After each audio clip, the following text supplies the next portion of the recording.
Je vous ai laissé le son, si vous sentez qu'il y a un peu de bruit autour de vous.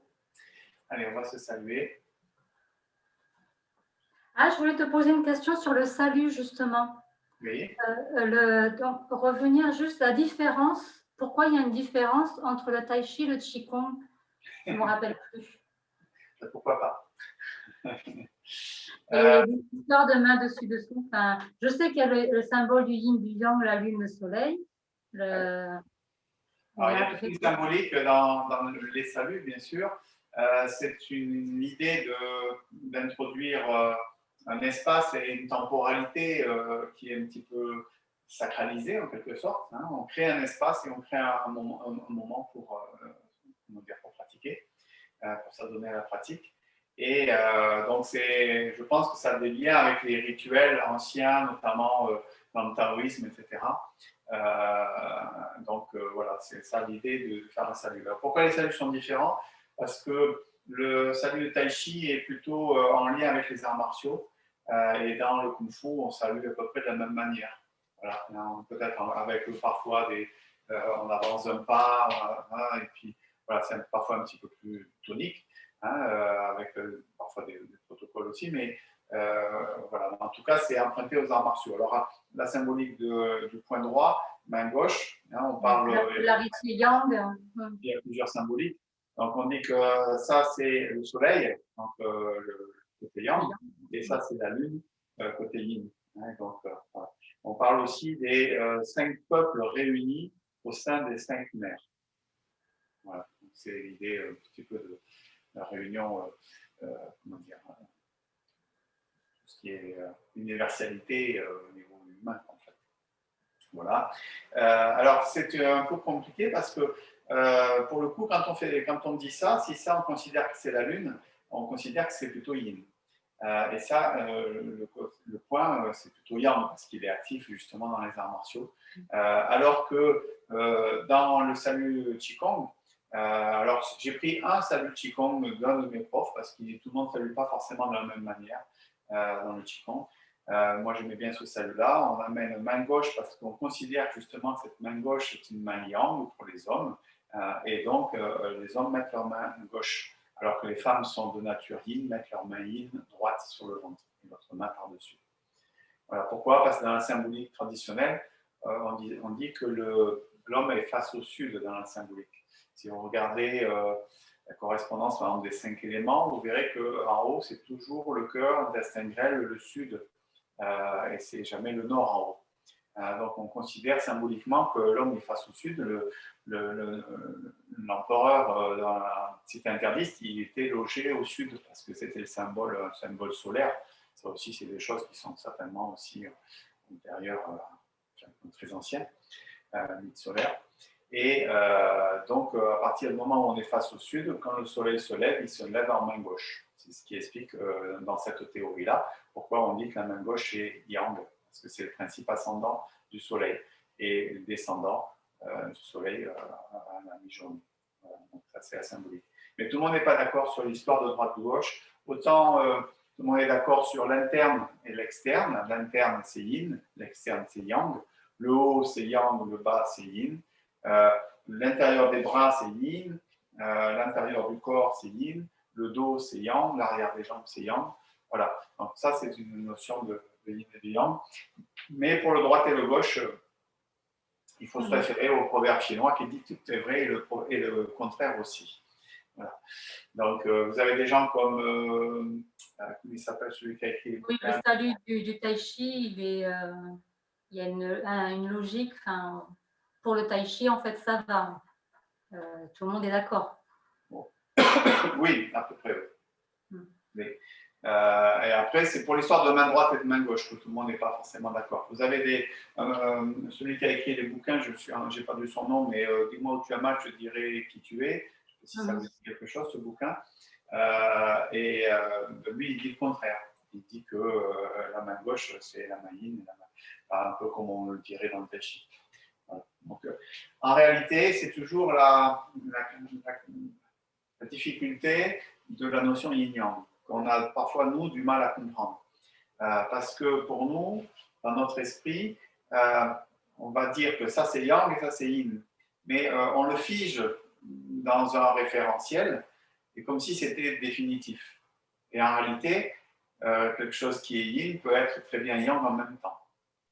Ce n'est pas du tout une expression politique que j'utilise. Mais... Oui, le ventre est plus yang que les pieds, mais il est yin de la tête, quoi. Donc... Voilà, c'est ça. Hein, donc, c'est une histoire de référentiel. Quelque chose est yin par rapport à quelque chose d'autre, et il faut un référentiel. Si vous ne connaissez pas le référentiel, on ne peut pas dire si c'est yin ou si c'est yang. Effectivement, la tête est plus yang que, enfin, on va dire le visage, par exemple, qu'on considère comme étant plutôt yin par rapport à l'arrière et l'avant, mais le visage, il sera plus yang que ne l'est l'abdomen, puisque l'abdomen, il est plus bas. Donc à la fois le ventre il est yin et en même temps à la fois l'avant du visage par exemple est yin et en même temps il est yang par rapport à l'abdomen. Voilà, donc c'est pour ça qu'il ne faut pas figer les choses. Hein, la notion de yin-yang c'est un mouvement en plus. Hein, c'est vraiment très important de le comprendre et là ça fait le lien avec le contenu de la journée. Il y a un équilibre. Voilà, parce qu'on est en recherche d'équilibre et le tai chi, c'est le mouvement. Hein, et c'est une alternance de yin et du yang. C'est une transformation de yin et du yang. Et dans le tai chi, une manière de comprendre, j'essaie de refaire tout le lien avec ce qu'on va travailler maintenant, ce qui nous permet de travailler la relation yin-yang dans le tai chi, bien sûr, c'est la forme manu tout seul, hein, pour comprendre yin-yang du corps, avant, arrière, au niveau des pas, etc. Et c'est aussi beaucoup le tuishu. Donc le tuishu, c'est le travail à deux. Sans le tuishu, on ne peut pas comprendre véritablement comment on fait pour transformer le yin en yang et le yang en yin. Voilà, c'est vraiment très intéressant. Moi, j'aime beaucoup le tuishu. J'ai parfois un peu de mal à transmettre mon enthousiasme sur le tuishu parce que parfois les gens ne viennent pas forcément chercher ces relations un peu plus martiales, etc. Mais pour moi, ça a du martial. Bon, c'est plutôt du domaine du jeu, en fait. Du jeu, pas du jeu je suis, mais du domaine de jouer. Et d'ailleurs, un grand maître de tai chi s'appelait Chen Manchin, il disait on est des joueurs de tai chi. Un peu comme si on jouait d'un instrument, en quelque sorte, en même temps. Et puis, en même temps, le joueur, parce qu'on joue, on s'amuse. Voilà. C'est agréable. J'avais un petit peu fait les tout premiers cours en présentiel, mais il y avait déjà tellement d'informations pour enregistrer le tai chi, enfin, les enchaînements, que du coup, j'ai préféré faire vraiment que le tai chi, mais c'est quelque chose qui m'attirait, mais par la suite. Justement, une fois que les choses elles sont bien intégrées dans le corps, après, on peut plus s'amuser, en fait. Voilà. Ça, c'est mon expérience personnelle. J'ai préféré m'appliquer sur une discipline. Oui, mais enfin, moi, souvent, on peut faire très bien, par exemple, un quart d'heure de tuishu à la fin d'un cours de tai chi. Voilà, et c'est des choses qui vont se compléter. Et on peut comprendre des choses dans le tuishu qui vont nous amener une compréhension dans la forme. Et vice-versa, bien sûr.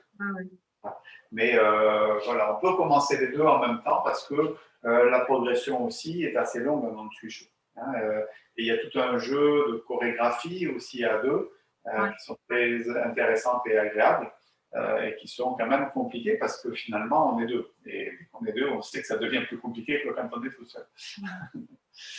Justement, on en parlait ce week-end avec le fait qu'on travaille beaucoup sur tous les points sources qui sont autour des poignets. Alors, en tuishu, on est en permanence à tourner autour des poignets en général. Oui. Hein, et puis, on peut utiliser dans les aspects martiaux du tai chi. Moi, je l'ai utilisé plutôt dans le cadre de ma pratique du Jiu-Jitsu. J'ai pratiqué le Jiu-Jitsu pendant 15 ans, enfin les arts martiaux et puis le Jiu-Jitsu pendant une dizaine d'années. Et on utilisait ce qu'on appelle des gakuns, qui rejoint l'acupression en réalité. Mais les gakuns, c'est des pressions sur des points d'acupuncture pour affaiblir l'adversaire. C'est-à-dire quand on fait des chinnas, c'est-à-dire des clés par exemple, on va presser sur différents points, au niveau du poignet, au niveau du coude par exemple, pour affaiblir l'énergie du partenaire. Alors bien sûr, ça reste symbolique aussi, hein, affaiblir, mais c'est aussi finalement découvrir ces points d'acupuncture et pouvoir s'en utiliser à des fins de santé aussi. Hein. Au-delà de dire d'affaiblir, c'est aussi tonifier, stimuler dans ce jeu de combat qui sont les arts martiaux. Je ne crois pas trop comment dire, à l'efficacité à proprement parler à tout prix des arts martiaux. Je pense que c'est bien au-delà de ça, c'est plus un outil de connaissance de soi. On dit un seul adversaire est à vaincre, je pense que c'est un petit peu ça. C'est vaincre ses émotions, ses appréhensions, son étroitesse d'esprit, etc. Et essayer de s'ouvrir à une meilleure connaissance de soi et au développement de sa personnalité, tout simplement. Et c'est simplement un outil qui a une symbolique qui date depuis toujours, l'esprit du combat. Voilà, combat contre soi-même, combat contre les autres. Et c'est riche. Mais vouloir être efficace, même dans le tai chi, hein, autant il peut y avoir des applications martiales, des choses qui pourraient être assez réalistes, autant, il ne faut pas se penser qu'on va être super efficace si on va dans les mauvais quartiers de Marseille ou de Toulouse pour chercher la bagarre. Voilà. Ceux qui ont l'habitude, ils vont en mettre deux et c'est fini. Voilà. Ok. Allez, on a dévié un peu dans le sujet, mais bon, c'est toujours intéressant aussi de discuter au-delà de l'aspect apprentissage. Allez, je vous propose de démarrer par les exercices de santé. Est-ce que tu enregistres? Oui, j'ai mis l'enregistrement.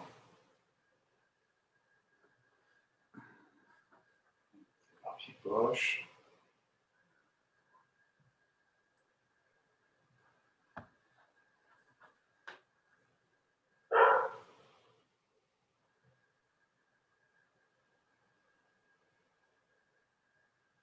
Là, je suis parti directement sur la deuxième série.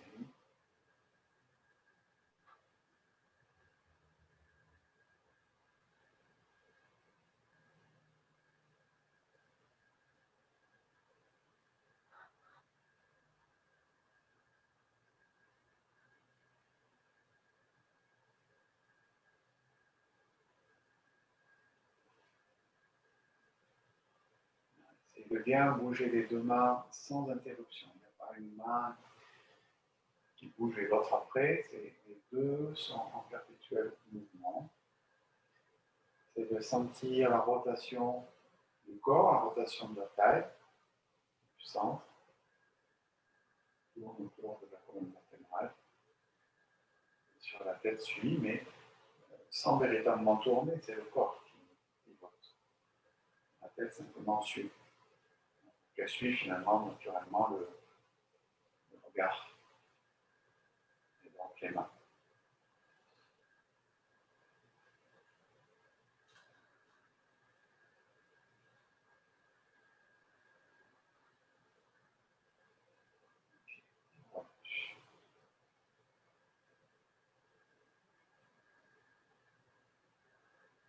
C'est le genou.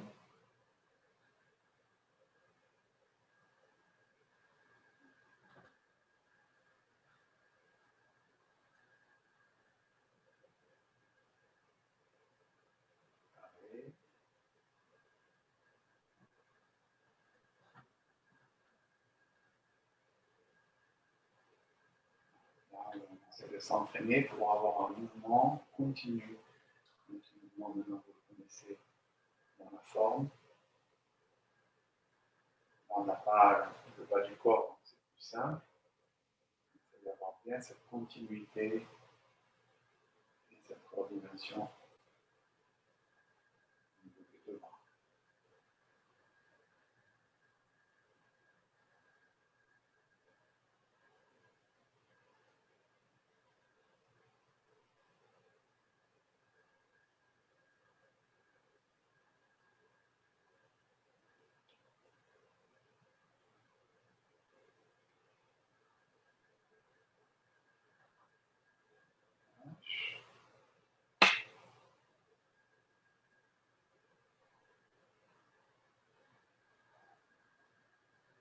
Roll en diagonale.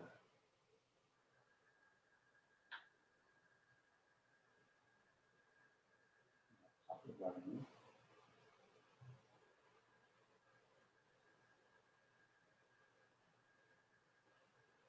Sur le plan symétrique. À droite, à vous. Le ballon à gauche. Même chose, on essaye de sentir la rotation du corps par le centre. Pas finalement trop faire de mouvements de bras. C'est le corps qui tourne. Le corps qui projette.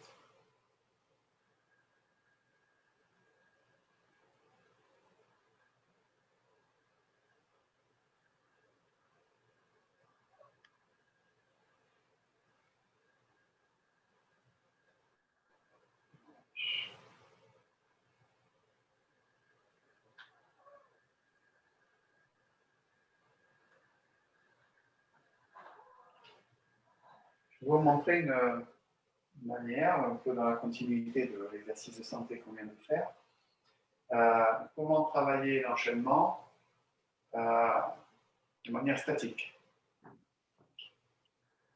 Pour ça, il faut être quand même bien à l'aise avec l'enchaînement de la première partie, de se rappeler des séquences, en essayant d'oublier le bas du corps. Par exemple, ici, donc premier mouvement, vous connaissez, c'est une ouverture. Ensuite, on va aller chercher, caresser la queue de l'oiseau, mais on ne va pas bouger les jambes. Frappez le ballon, caresser la queue de l'oiseau. Frappez le ballon, coupez le côté gauche, coupez à droite. Ouvrez, poussez, poussez. Simple fois.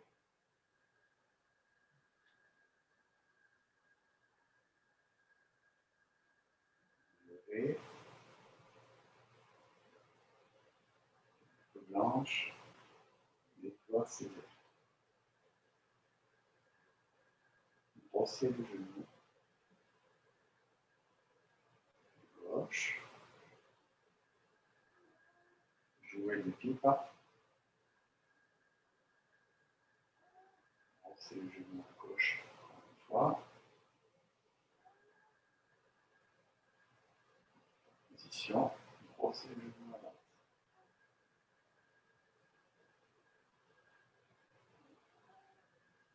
Position. Brossez le genou à gauche.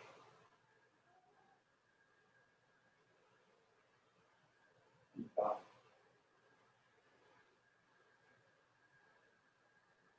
Brossez le genou à gauche.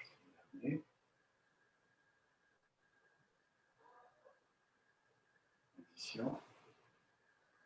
Pas la même chose. Oubliez. Séparez les mains. Poussez. Fermez.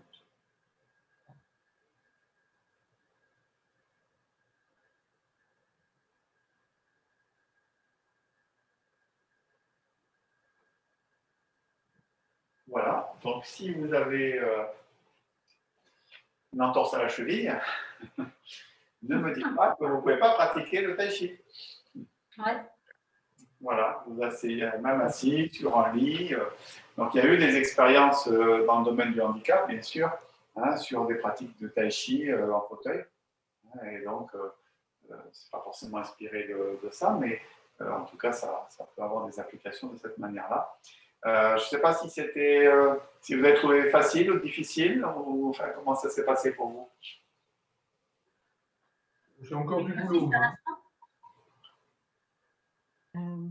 Moi, en fait, je l'ai fait en miroir et de manière surprenante, ça ne m'a pas trop gênée en n'ayant pas à gérer les jambes en même temps. C'est-à-dire que j'ai tout fait, ce qui devait être à droite, je l'ai fait à gauche. Et ça ne m'a pas gênée parce qu'il n'y avait pas les jambes, donc c'est intéressant. D'accord. Et je n'ai pas entendu ce que tu as dit, Caroline. Oui, donc oui, tu demandais par rapport à cet exercice-là et Du coup, bah, comme Corinne, en fait, au départ, je commençais en miroir et je me suis dit, oula, à un moment donné, je vais bugger. Donc, je me suis remis dans l'automatisme, mais ça aurait été intéressant que du coup, je continue comme Corinne, en fait, pour m'entraîner à faire l'autre côté. Voilà, c'est vrai que j'aurais pu le faire en miroir à gauche, mais je n'y ai pas pensé, je le fais comme pour ma pratique personnelle. Non, mais c'est bien, du coup. Non, ça me va tout à fait, mais c'est pareil que mes collègues. J'ai bien merdé au début, quoi. Ok. Bon, voilà. Donc, vous voyez, c'est une autre façon aussi de travailler sur l'enchaînement. Hein, et peut-être c'est intéressant parce qu'au niveau du mental, ça peut perturber un peu parce qu'il n'y a plus les jambes. Hein, et il y a un peu de perte de repères. Hein, et du coup, ben, ça remet un peu l'accent sur réellement le travail du haut du corps. Voilà. Et puis, bien sûr, on peut faire complètement l'inverse. C'est-à-dire que vous partez dans votre position et puis vous démarrez votre forme. Alors, je vais le faire dans votre sens, si vous voulez. On va le faire ensemble. Donc, ici, vous voyez, transférer, vérifier, caresser la queue de l'oiseau. Respectez par contre les directions du corps. Puis, on met pied gauche. Venir, droit, offrir le bouquet de fleurs. Ouvrir à droite. Tirer vers la gauche. Amener, presser le haut. Séparer, pousser. C'est un peu fou.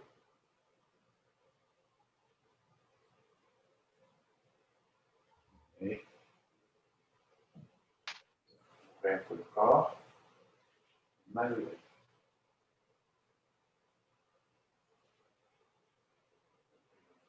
À gauche, vers le bas, main blanche, déplace les ailes. Brossez le genou à droite. Jouez du petit pas.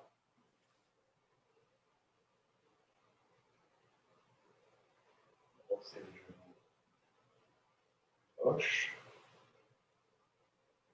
Change de place quand même. Transition. Brossez le genou à droite. Transition. Brossez le genou à gauche.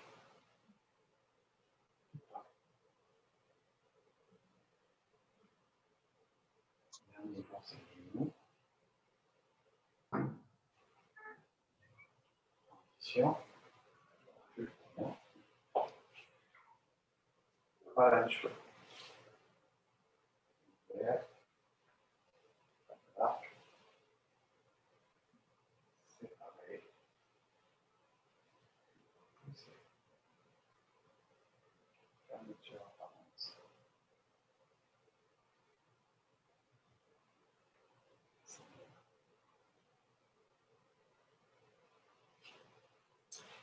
Voilà, une autre manière encore de pratiquer. Donc on oublie cette fois les bras, on pratique avec le bas du corps. Voilà. Donc maintenant on va remettre les deux.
place.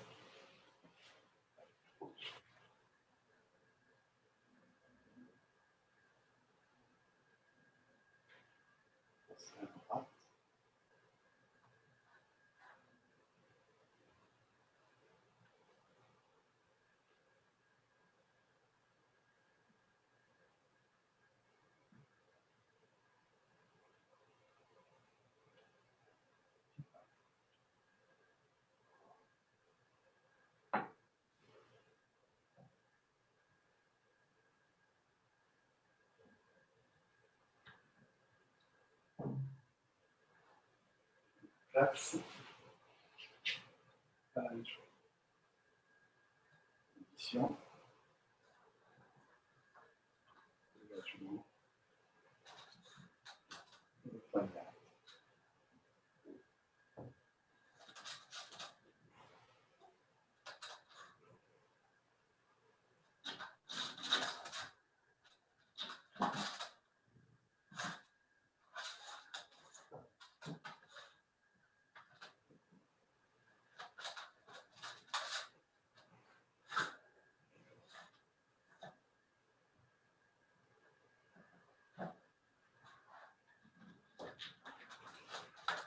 Okay. Bon. Comment ça se passe sur cette première partie? Est-ce qu'il y a encore des zones un peu troubles? Ou est-ce que globalement ça se passe assez bien? Non, ça va. De votre point de vue, bien sûr. Ok. Alors, on va démarrer le début de la deuxième partie. Elle n'est pas facile à montrer en visio parce que par rapport aux directions, puisque dans la forme, on vient de terminer, si je suis dans votre sens de pratique, on commence comme ça, et vous allez partir dans la direction arrière diagonale. C'est-à-dire que vous allez tourner le dos. Donc, ce n'est pas très facile. Ok, alors je vais essayer de vous montrer ça sous plusieurs angles. Essayez peut-être dans un premier temps de regarder sans faire, hein, et puis après on verra un petit peu comment on peut mettre ça en place. Donc je vais le pratiquer dans ce sens-là, mettre mon nom ici vers là. Et puis on va retrouver quelque chose qui est déjà connu en fait, c'est un brosser le genou. Donc vous avez déjà une majorité des clés de ce mouvement. Simplement, il y a bien sûr un changement sur la manière de préparer le mouvement et de le mettre en œuvre. Alors, première chose, là je me tourne de face cette fois, je suis donc bras croisés, je rappelle, ne me faites pas trop au niveau des mains, mais au niveau des avant-bras plutôt, genoux souples. Vous allez amener le poids du corps, je ne le fais pas en miroir, hein, je le fais de mon côté, c'est-à-dire j'amène le poids du corps sur la jambe droite, donc pour vous aussi c'est la jambe droite, et vous allez refermer votre pied gauche. Normalement, si tout va bien, vous devez le refermer pratiquement perpendiculaire à l'autre pied. Ça demande un peu de souplesse au niveau des chevilles. Si ce n'est pas tout à fait le cas, faites au mieux. Et après, il faudra peut-être corriger le pied dans une deuxième phase du mouvement.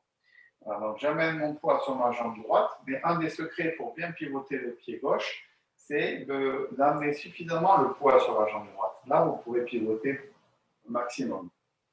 Une fois que vous avez fait votre pivot de votre pied gauche, vous allez ramener votre poids du corps sur le pied gauche pour ramener le pied qui était le pied droit en passant par le centre.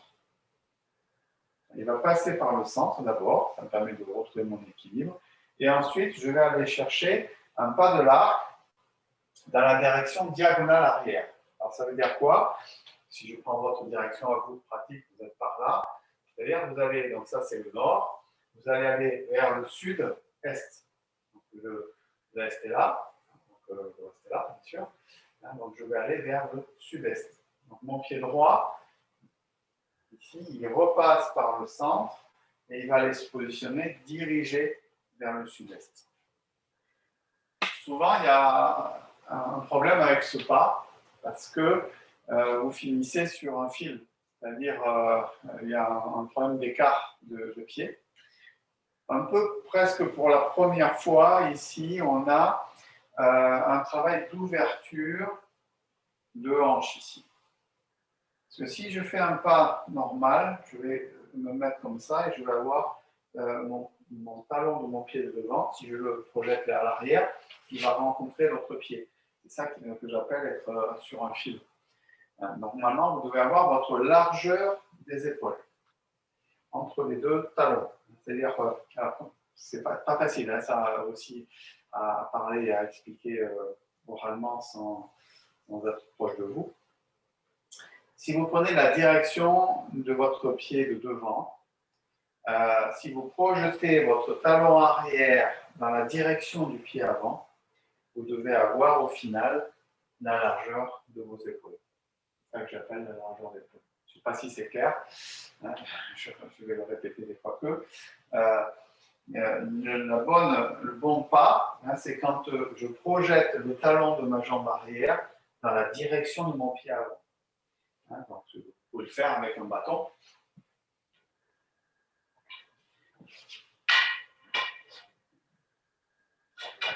Contre mon talon. Voilà, donc si j'ai mon pied qui est là, je suis OK. J'ai. Ah ben, on ne peut pas. Je vais reculer un peu plus. Voilà, si mon pied n'est pas sur le manche, là, à avaler, à ce moment-là, j'ai bien ma largeur ici. Si je suis ici, je suis trop serré. Je le sens d'ailleurs dans mon équilibre. Voilà. Donc, pour vérifier si votre pas est correct, vous faites une projection de votre talon dans la direction de votre pied avant et vous vérifiez si vous avez quelque chose qui est un peu écarté quand même. Ça va? Est-ce que c'est clair mes explications? Ouais.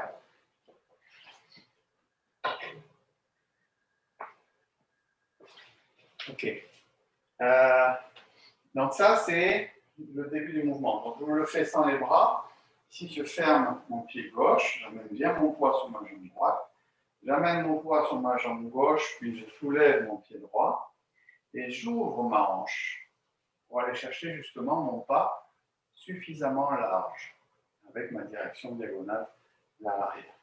Au final, vous devez avoir votre pied gauche qui est dans une direction cardinale, je vais le remontrer dans votre sens, et le pied droit dans la direction diagonale.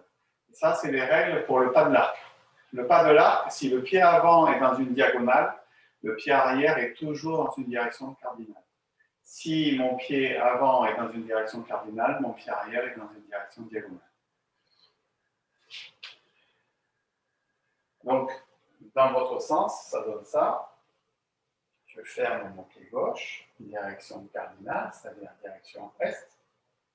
Je ramène mon pied droit et je pose mon pied droit en ouvrant ma hanche, posant le talon sans tomber sur mon pied.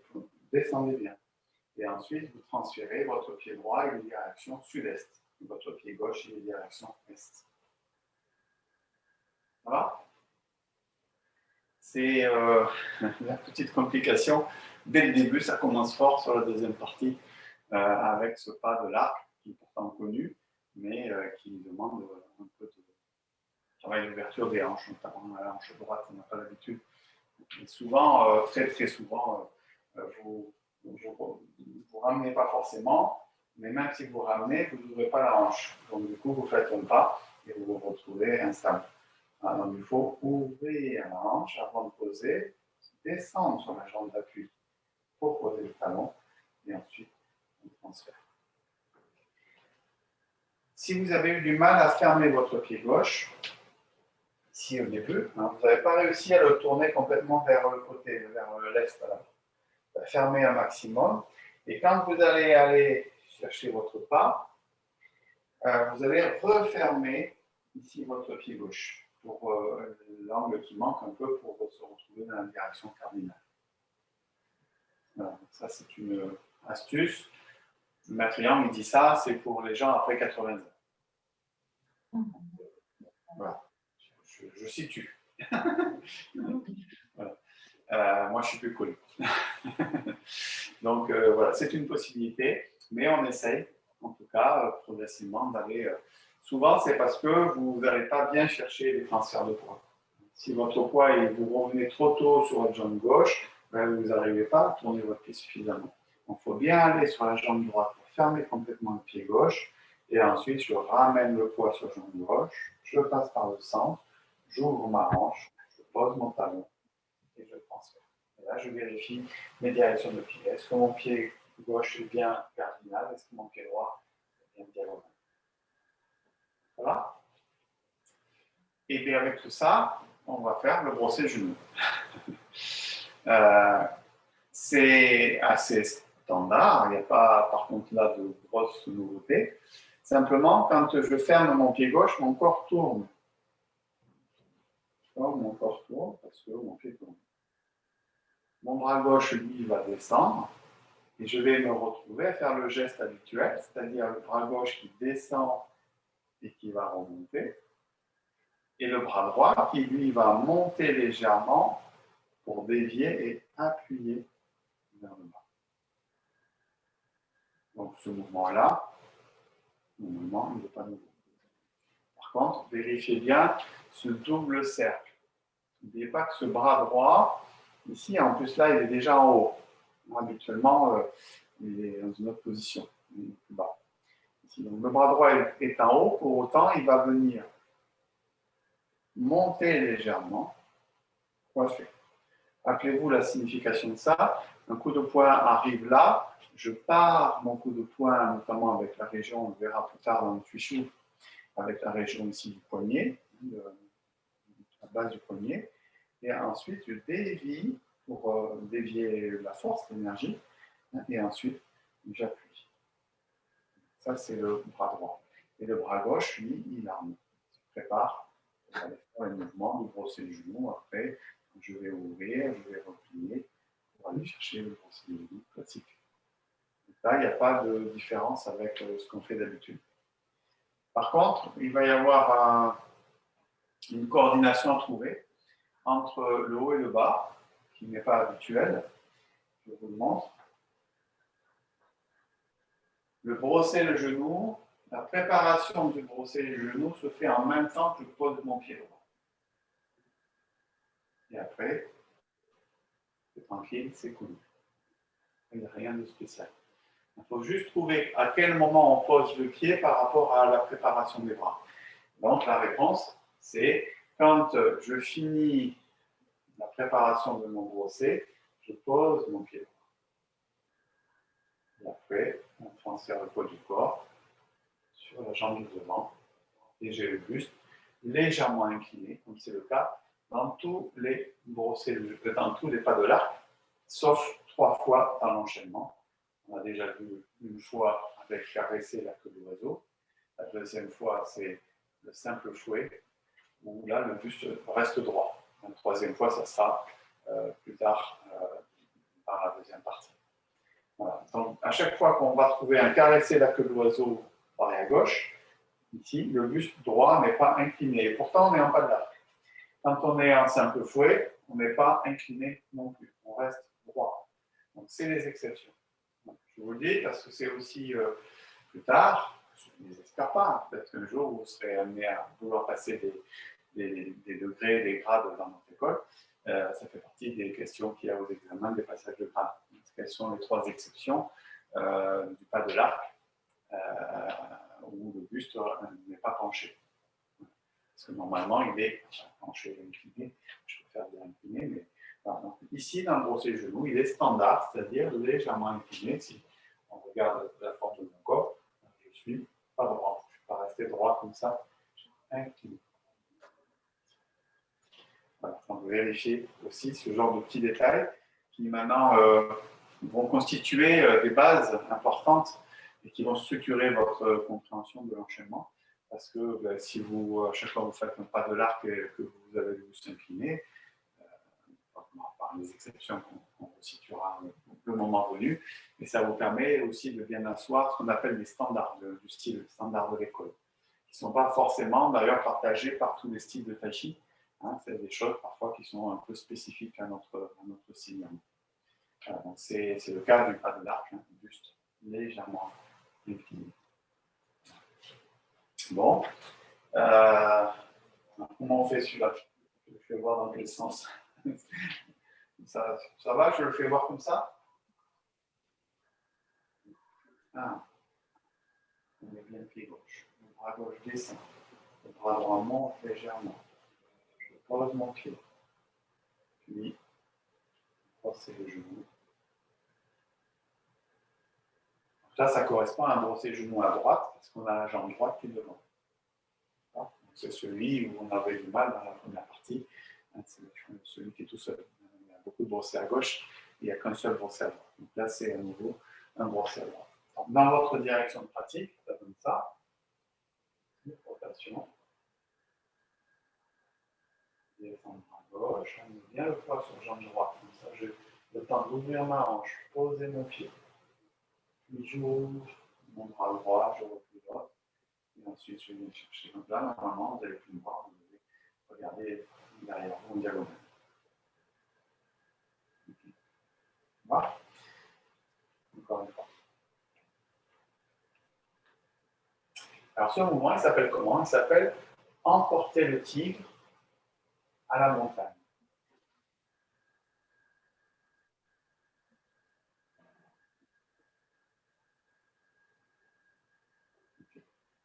Donc, ici, hein, c'est ça. Je charge, j'emporte le tigre à la montagne. Allez-y, essayez un petit peu tout seul, mais vous me dites s'il y a des questions, parce que là, il vaut mieux un peu expérimenter. Je vais changer l'affichage pour avoir un peu plus de visibilité sur votre pratique. Oui, est-ce que tu peux incliner un tout petit peu ton écran vers toi en fait. Oui, voilà. Ouais. Là, pour le coup, tu l'as fait un peu fort. Tu l'as fait un peu fort, un tout petit peu moins. Ok, il dira que ça va. Ça se joue pas grand-chose.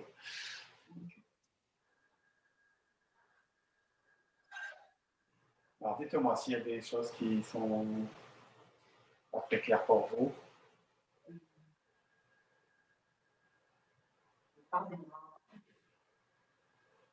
On va essayer de situer où se trouve le problème.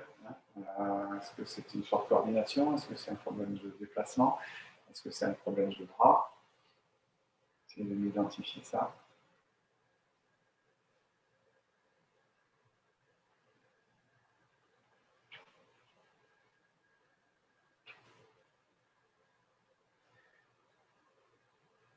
Bon, alors, moi j'ai identifié quelque chose qui est... Je vais vous dire, j'ai identifié quelque chose en vous voyant un petit peu mieux. Quelque chose qui est assez habituel aussi. Je vous le montre en l'exagérant. Je vais vous montrer, je ne sais pas quoi, comme ça. Bon, on amène le poids bien à droite et on ferme le pied gauche. Mais tout ça en relâchant mon sacrum. Sinon, ça fait quoi? Ça fait ça. Dos cambré. C'est clair. D'accord?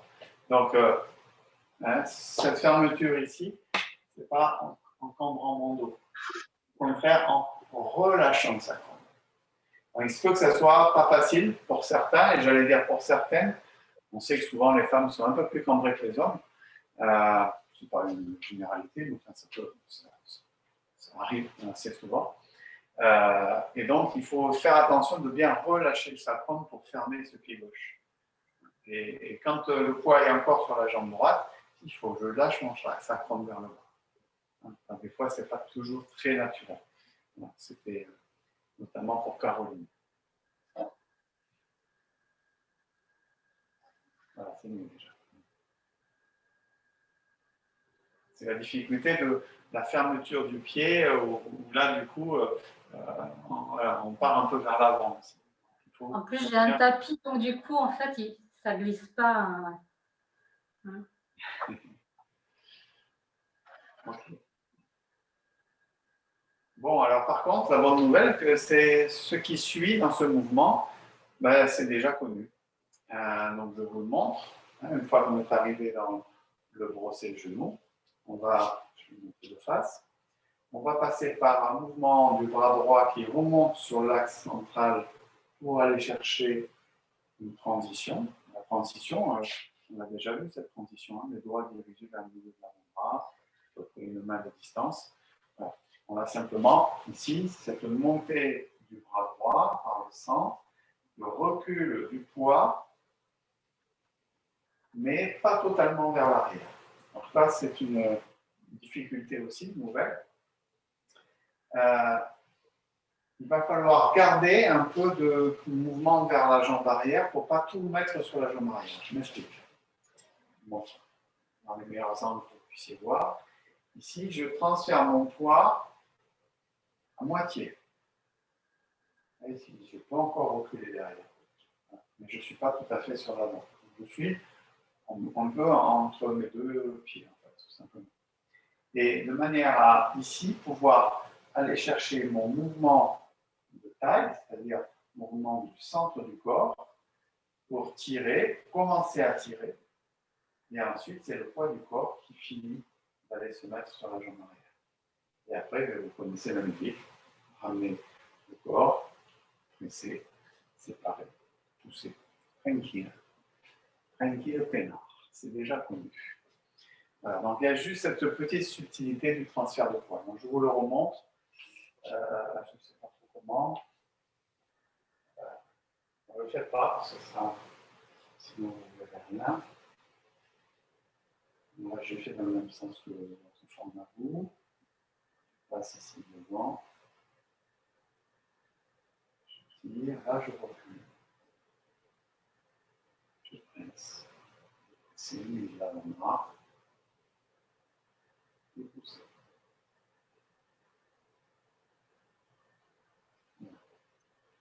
Ok, ça va? On essaye? Dans quel sens? Dans votre sens habituel? Et après, vous ne me verrez pas, mais bon, comment je peux me mettre? Comment vous pourriez vous mettre? C'est en se mettant sur le côté, sur un des deux côtés. Peut-être celui-là. Tac, tac. Si c'est celui-là. Vous avez réfléchi dans quel sens vous pouvez avoir l'écran le mieux positionné possible. On va essayer par là. Fermez. Descendre à gauche.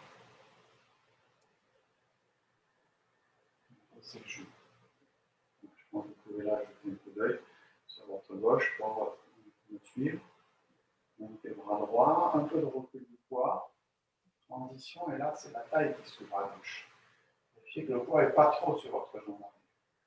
Puis, je tire, je ramène le corps dans la direction du pied droit, je presse, je ramène, et je pousse. Je pousse légèrement. Ça va? Encore. Emportez le tir.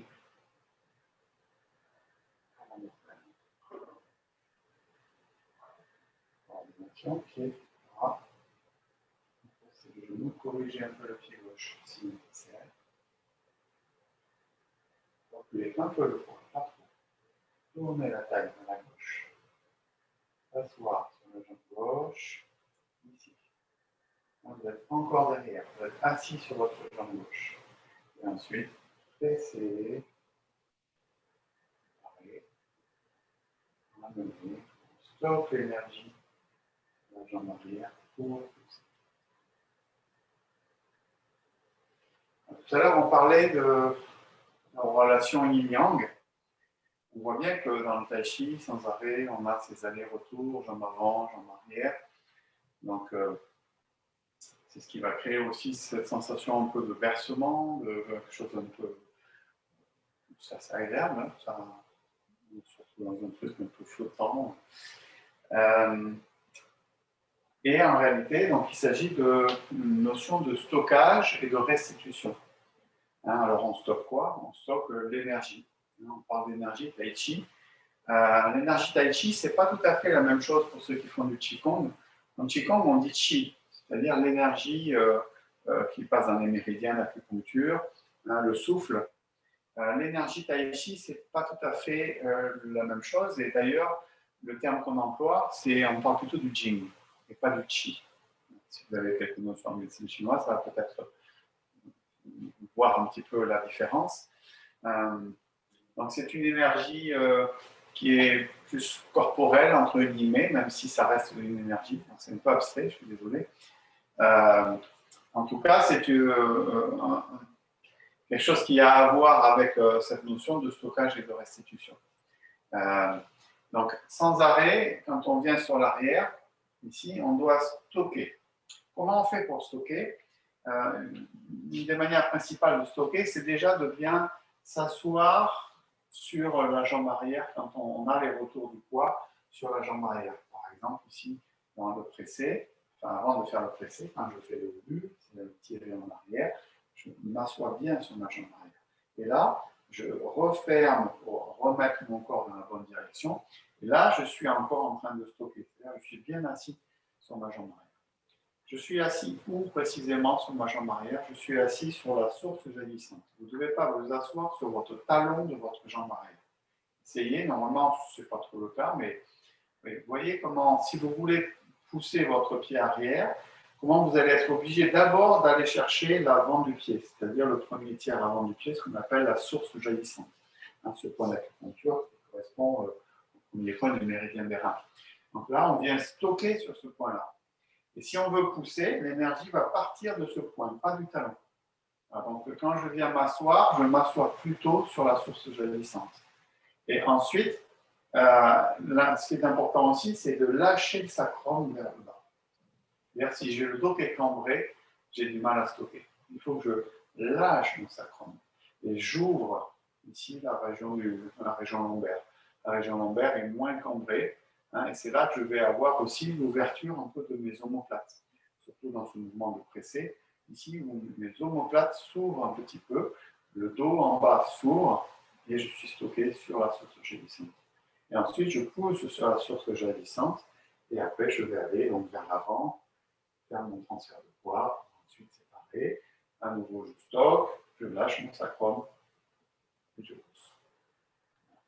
On peut presque le signifier d'un point de vue martial, dans la poussée, le tuishu, pousser des mains, ça s'appelle. Donc on a des applications dans le tuishu sur le pousser. Et si on ne stocke pas, on ne peut pas pousser, parce qu'à ce moment-là, l'énergie va venir du haut du corps, parce qu'on utilise la force. Rappelez-vous, c'est parmi les 10 principes de Yang Shen Fu, il y a utiliser l'intention plutôt que la force. Donc il ne s'agit pas d'utiliser la force musculaire, sinon ça veut dire que si on est avec un plus fort que soi, ça ne marche pas. Et les gens me disent que ça marche, même si on est avec quelqu'un de plus fort que soi. Parce qu'on utilise l'énergie du partenaire ou de l'adversaire. Mais pour bien utiliser l'énergie, il faut d'abord aller la chercher en la stockant par les racines, par la terre. Donc c'est le pied d'appui qui stocke. Le point 1 des reins en médecine chinoise, c'est celui qui nous relie à la terre. On parle d'ancrage, d'enracinement en Qigong avec ce point. Donc c'est la même chose ici en Tai Chi. Donc on stocke bien. Et puis on ouvre le dos. Autant d'un point de vue omoplate, d'un point de vue sacrum et la région lombaire. Parce qu'on ouvre le point vide même qui est dans le bas du dos, entre le deuxième et le troisième lombaire. Et tout ça, c'est ça le stockage. Les restitutions, c'est l'énergie du mouvement qui va aller vers l'avant et qui va s'arrêter quand on rencontre la source jaillissante du pied avant. Ça, c'est des notions super importantes. C'est des notions un peu subtiles, mais c'est des notions très importantes pour arriver à comprendre ce stockage et cette restitution, et cette notion d'ancrage et d'enracinement qu'on va utiliser sans arrêt dans les mouvements du Tai Chi. C'est vrai que sur la première partie, on s'attache un peu plus à la chorégraphie, et là, on commence à pouvoir aller un peu plus dans la profondeur des choses. Donc ça vous fait aussi revisiter ce que vous connaissez déjà d'un point de vue technique de la première partie, avec un regard un peu plus interne. Voilà. On n'ira pas plus loin sur le mouvement de la deuxième partie, hein, donc importer le tigre sur la montagne. Va suivre un mouvement nouveau derrière, complètement nouveau, que vous ne connaissez pas, qui s'appelle le point sous le coude. Je vous le montre pour le fun, ça fait la bande-annonce pour le prochain cours. Donc là, je suis sur le poussé, et on va retrouver quelque chose qui nous rappelle le simple fouet, mais avec la même porte ouverte, puis un mouvement de part et en diagonale, une rotation du corps, et ici ce mouvement qui s'appelle le point sous le coude. La position. En fait, il n'est pas sous le coude. Il est dans l'axe central. Voilà. Donc, ce mouvement, c'est en réalité un china, c'est-à-dire une clé sur un poignet. Hein, je vous ferai voir la démonstration quand on le verra. C'est une clé assez efficace. On part un coup de poing, on attrape le poignet, on tourne et on remonte pour faire une clé. Et cette main-là vient frapper au niveau du point de la rate. Hein, donc, 21 rate, c'est un point intéressant aussi pour les arts martiaux et pour la médecine chinoise et le shiatsu. 21 rate. Voilà. Bon, ben, écoutez, on a pas mal bien travaillé. Ok, les questions, c'est bon pour ce soir? Ça va? C'est bon? Ok. Lâchez le sacrum. Lâchez ça comme moi. Ouais. Ok, merci à vous. Passez une bonne soirée. Portez-vous bien. Et à bientôt. Je vous tiens au courant. Je suis toujours dans mes projets de cours en présentiel à l'extérieur, mais c'est compliqué à mettre en œuvre. Mais on va y arriver. Voilà. Par contre, en plus, je m'interroge parce que j'ai prévu des samedis, là, mais comme je suis dans des travaux, etc., et avec mon planning personnel, ça complique aussi. Voilà. Mais en tout cas, il y a des choses qui. Là, j'ai reçu un mail de la mairie de Toulouse aujourd'hui. Il faut faire une demande, machin, etc. C'est toujours compliqué. Ouais. Puis en plus, normalement, on est censé peut-être avoir dans la semaine un arrêté préfectoral qui vient dans la continuité des décisions gouvernementales dernièrement annoncées. Donc, du coup, on est un peu suspendu aussi à l'attente de cet arrêté préfectoral. Ah oui. Voilà. Bon, en attendant, je pense que raisonnablement, après les vacances de Pâques, c'est sûr qu'on pourra se voir en extérieur. Avant, je ne suis pas sûr. Je travaille en tout cas. Merci, bonne soirée. Parfait. Merci à toi, au revoir. Merci beaucoup.